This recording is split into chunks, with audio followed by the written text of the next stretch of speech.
खरंच तंजावरमध्ये पहिल्या मराठी नाटकाचा प्रयोग झाला होता का? असं म्हटलं जातं की मराठी रंगभूमीची परंपरा 15व्या-16व्या शतकापासून सुरू आहे. महाराष्ट्रापासून खूप दूर असलेल्या तंजावरमध्ये भोसले राजांचे राज्य होते.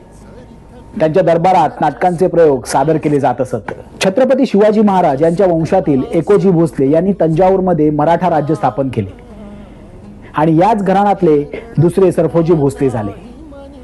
सरफोजी भोसले हे नाटकप्रेमी होते. त्यांनी सरस्वती महाल ग्रंथालयाची स्थापना करून अनेक ग्रंथ आणि हस्तलिखिते यांचं जतन केलं, जी आजही उपलब्ध आहे. ते तेलुगू आणि मराठी भाषेत नाटके लिहित असत. त्या नाटकांना भागवत मेळा असे म्हटले जात असे.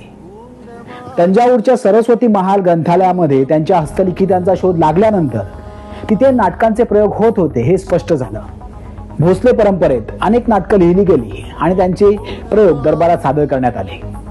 तथापि तंजावर हे महाराष्ट्रापासून खूप दूर असल्यामुळे आणि आजच्या मराठी रंगभूमीशी त्याचा थेट संबंध दिसत नसल्यामुळे काही लोक तंजावरच्या नाट्य परंपरेला मराठीतले पहिले नाटक मानत नाहीत.